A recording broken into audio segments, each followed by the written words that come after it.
Okay, hello everyone. Welcome back again to another card opening video.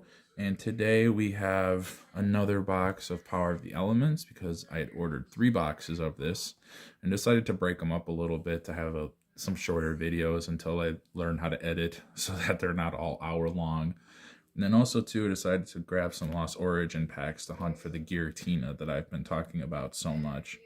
I like to split them up like this just to make it a little bit more interesting to see if maybe I can pull it from the Giratina packs and just have them all lined up because you know it's ranked from least favorite to favorite. So let's see. I'm probably just going to. So there's 16 of the Pokemon Lost Origin packs, and we'll have 24 of these Yu-Gi-Oh packs. So I figured probably what we'll do is kind of just jump back and forth between the two just to allow some kind of break between one or the other. And let's see, you know what? We're going to start with a Pokemon pack.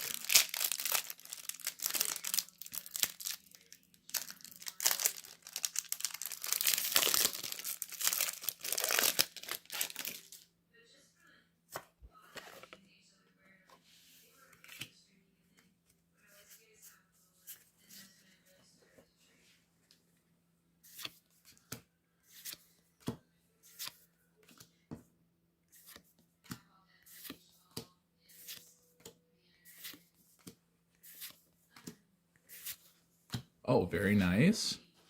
Starting with a full art Gengar. This is actually my favorite Pokemon out of all of them. Gengar is my boy. Fun story about that. Oh, and a reverse holo Pyroar. There is a Pokemon set called Fusion Strike, I believe.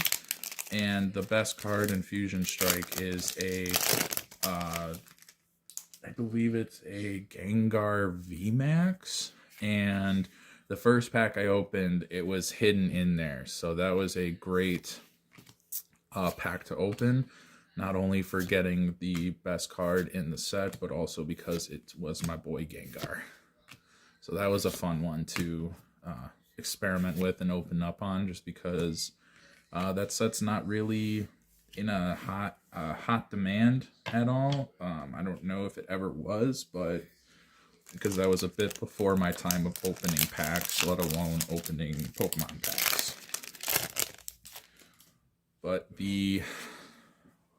I've opened a lot of Lost Origins, and it's been fun opening up all of them, to say the least. I've gotten some really fun and beautiful cards from it, but at this point, you're just like, man, I just want to get the card I'm looking for, so I can finally move on and hunt for something else that is desirable for me. And there we go. My boy, Sprite Blue. Thank God, at least he was in one of these boxes.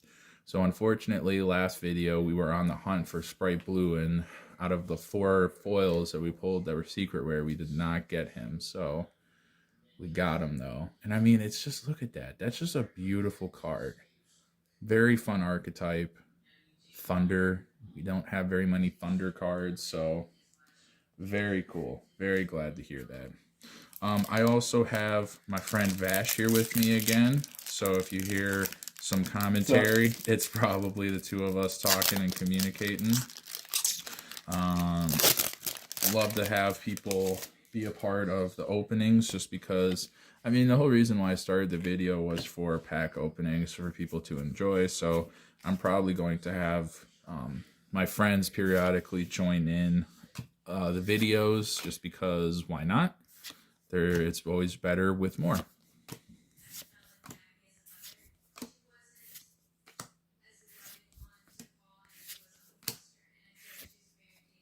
Okay.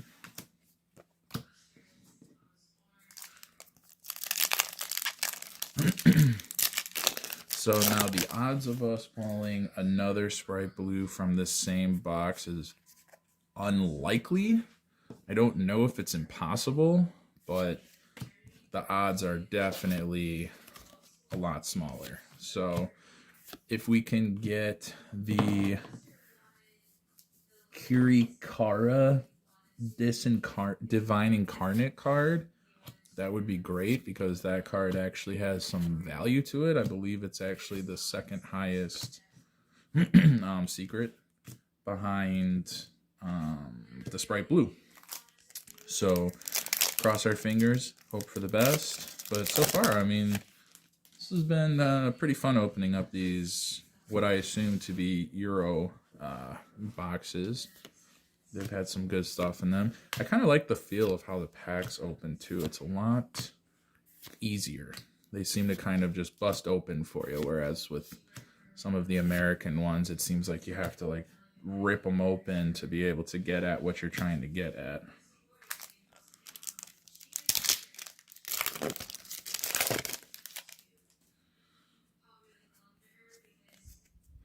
But yeah, put in the comments what are your favorite cards from either of these sets. So what's a favorite or two from Power of the Elements, and then what's a favorite or two from Lost Origin?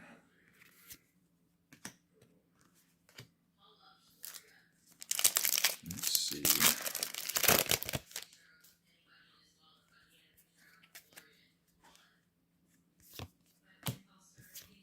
Oops. Sometimes the cards are very slick, so you'll end up sliding a couple of them at the same time, but that's all right. When it comes to the commons, we'll see them a million times before we're done.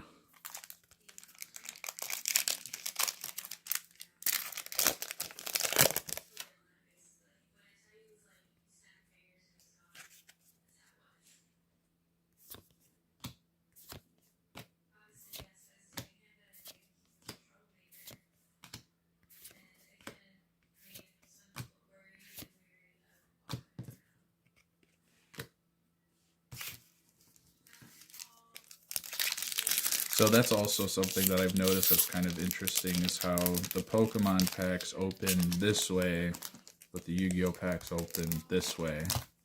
So even in that area of how they open is different, which kind of interesting how they decide to do things differently between the two TCGs.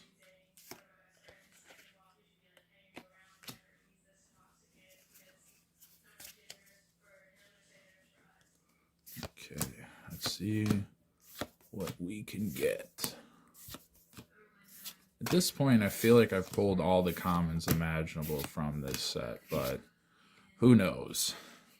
Because there's like 256 different cards in the Pokemon set, and this Pokemon set, I believe, like, each one is kind of different. Like, Yu-Gi-Oh has a bit more uniformity behind it, with most of the core sets being 100, the collector's rare being like 60. But Pokemon tends to hover around the 250 range from what I've noticed. I could be wrong though, but from my experience, that's what I remember seeing in kind of the set list descriptions.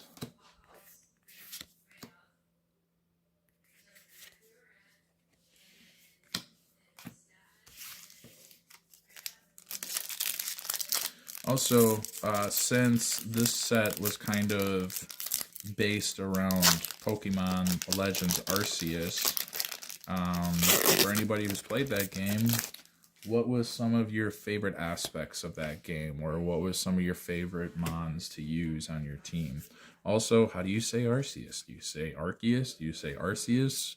Do you have some other unique way that you say it? As you heard, I prefer Arceus. That's just because how it looks to me, but I know some people prefer Arceus. Oh, very nice. Look at that. The little gold printed Pikachu. Oh, and oh my goodness. And Volo behind it. Wow, this was quite the beautiful pack here. Look at this foiling. Wow. Wow. Yeah, I have not pulled this card yet. That's for sure. That's a beauty right there. Look at that guy. Whoa. Yeah.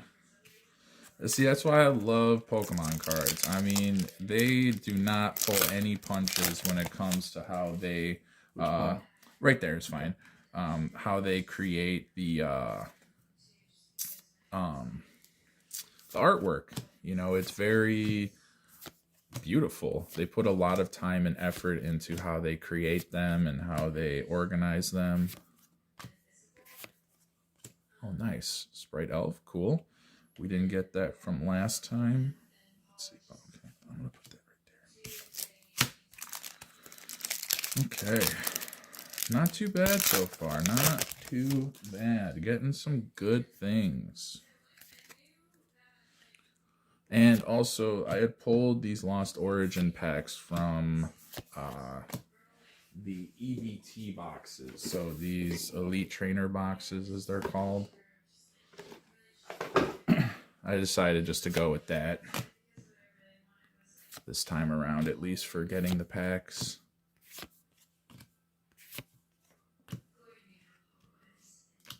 Okay.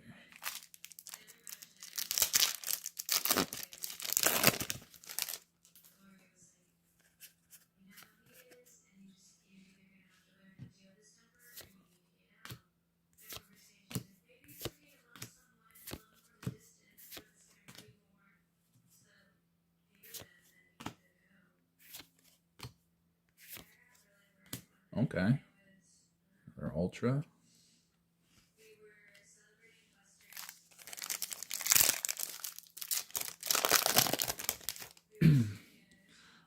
Put down what are some of your favorite archetypes.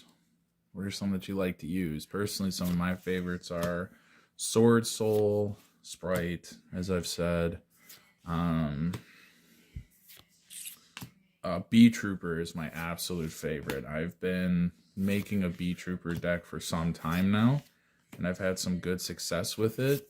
But, you know, the insect decks have always had issues because there's a lack of good insect support. But this last Yu-Gi-Oh set that came out, Photon Hypernova, really brought the hammer down when it came to insect support. There's so many good ones that were released within that set that I can't wait to read more about how they work and then figure out how I can implement them into my Bee Trooper deck and create something that will be really, really destructive. Because what's fun about Bee Troopers is that they have a strong Link monster, a strong Fusion monster, and a couple of strong just like base normal cards. And what they try to do is overwhelm your opponent by just barraging them with summons and things like that. And then the effects make it difficult for them to be destroyed. Like the Link monster. The Link monster has 3,000 attack. And as long as it remains at 3,000 attack, it can't be targeted by card effects, and then it can't be destroyed by battle, I believe. So, you know, that's a pretty powerful effect just in itself, but there's more where it can, I believe if you sacrifice an insect monster, you will gain the ability to either increase the Link monster's attack by 2,000, so making it a 5,000 attack, or you can special summon any Bee Trooper monster from your deck, I believe. So that's also very dangerous in of itself. So it's a fun one.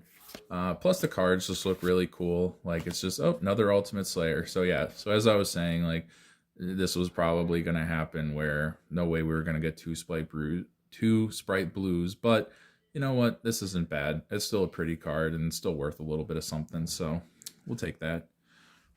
But the Bee Trooper cards are pretty beautiful looking. They're pretty fun. They're a little goofy, you know, because like the Deck Masters or the big hit monster cards are like giant beetles with like cities on the back of them and other miscellaneous kind of aesthetics like that. So it's just kind of fun to imagine these, what are little creatures to us, have just like massive incarnations in these cards. And just bring down the pain, essentially. But yeah, so let me know what kind of archetypes you like, or whether you use them or you just think that they look cool. And let me know what success you've had with using them, and kind of what kind of deck setups that have been successful for you as well. So we're about nearing the end, I would say. We're probably over halfway already at this point. And we've gotten some good stuff so far from both Yu-Gi-Oh! And Pokemon, so can't complain.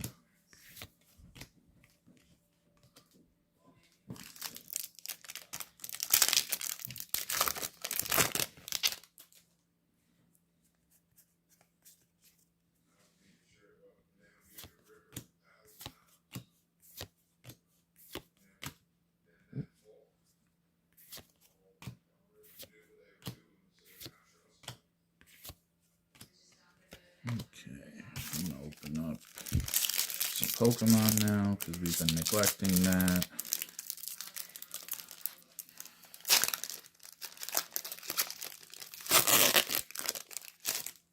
Okay.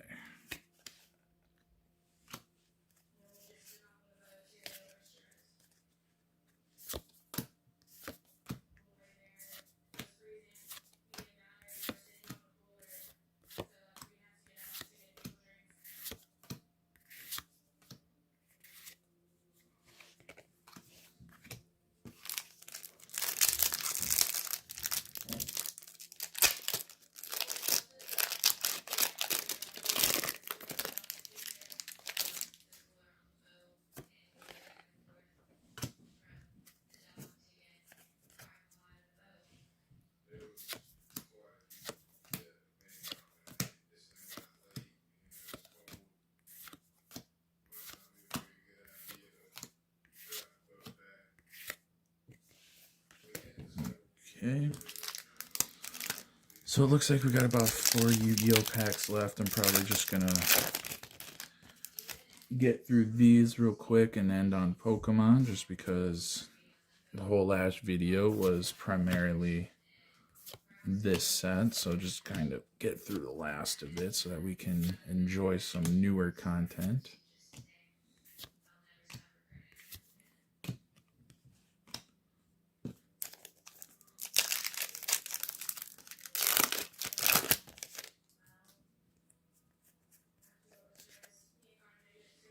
Yeah, it's hard to believe that not that long ago when this set came out, Sprite Blue was worth about $100.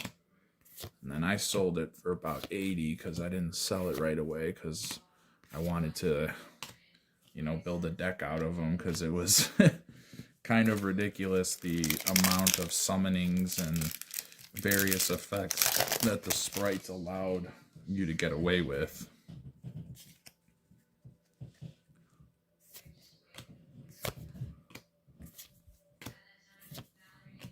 But one of these days, once I get a couple more big hit cards, I plan on submitting them for grading. I'll probably make a video out of that, showing you what I'm going to send in, and then whenever I get them back, I'll make a reveal video and see what kind of gradings that we got, because PSA can be rough at times, so hopefully whatever we send in will be graded well. As I mentioned, I believe in the first video, I got that Dark Magician Ghost Rare that has been holding some amazing value since the first Ghost from the Past set came out, and definitely want to get that graded and see if it comes out as a 10, because that would be quite amazing. Well, this is actually pretty cool. So here we got the cover art for the set, the Shining Neo Swingman. Too bad Elemental Heroes are so expensive. There's no way I'll ever be able to build a quality deck of that until maybe years down the road, but still a cool card nonetheless, and amazing to see that elemental heroes are still getting support in this day and age. So that's the end for Yu-Gi-Oh! Now to just wrap up with our remaining Pokemon cards.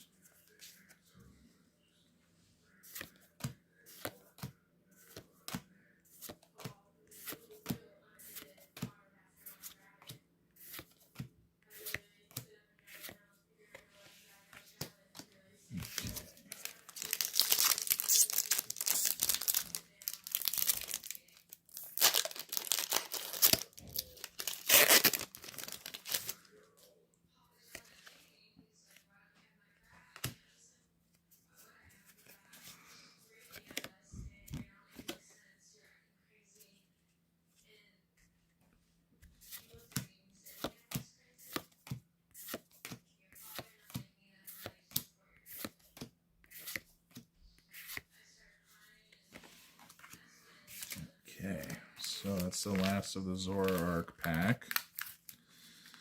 And then we'll have 6 Giratinas. Maybe the Giratina card I've been waiting for is hiding behind the Giratina packs. One can hope, one can only hope that what we're looking for is there this time. If not, expect to see more of this pack opened in the future, because I'm not stopping until I find it. I'm very stubborn like that.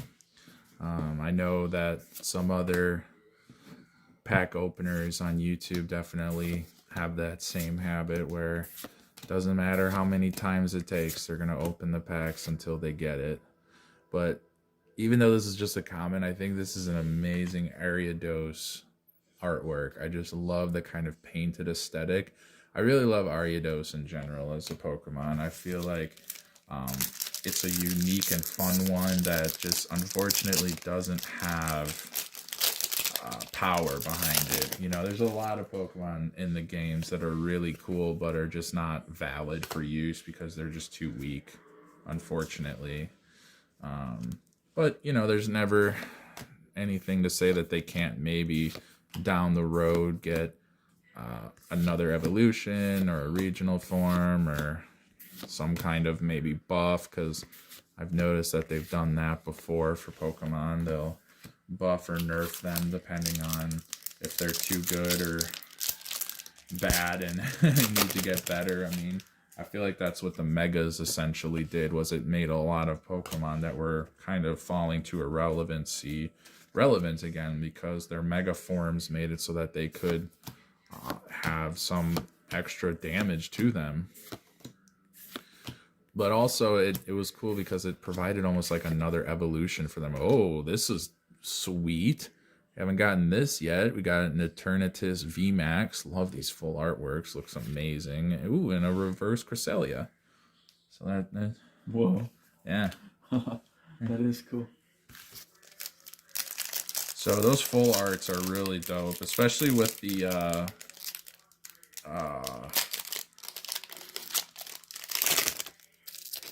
God, I can't think of the texture. There we go. The texturing, because you can literally feel the texturing on the cards, which is really cool. An extra effect. You can put it right there.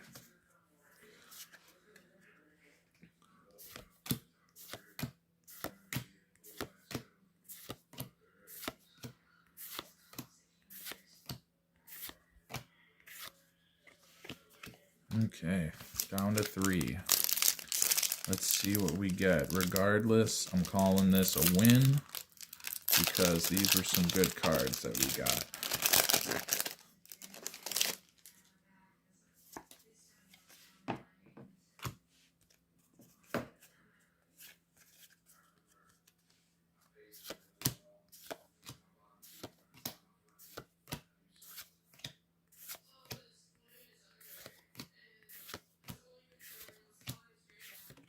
Oops.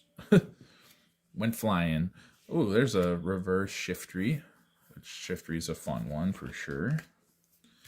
2 more.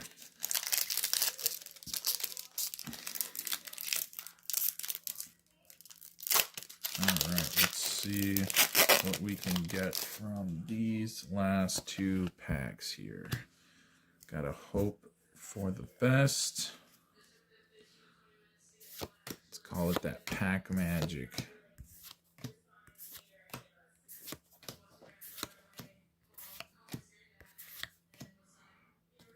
Huh.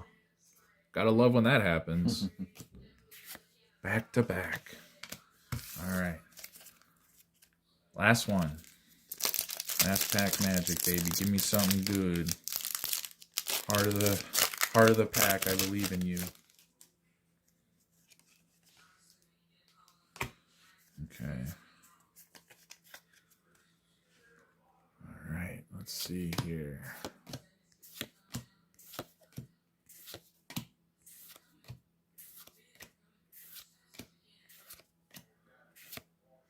Oh, reverse Trevenant. All right. Well, didn't end with anything strong, but regardless, was a very good video, I believe. So our two big hits that we got from Pokemon, I would say, would be the Sprite Blue and the Ultimate Slayer. Then from our Pokemon, our big things would be this Full Art Gengar, which is just something I love. Otherwise, our big hits were the Eternatus VMAX, this Pikachu VMAX, and then this Volo, which, my goodness, just look at that. A lot going on, but you know what? That's okay, because it looks beautiful. And then you can kind of see the texturing right there, which is very nice. But yeah, so thanks for stopping by. Hope you enjoyed yourself, and I will catch you guys next time. Later.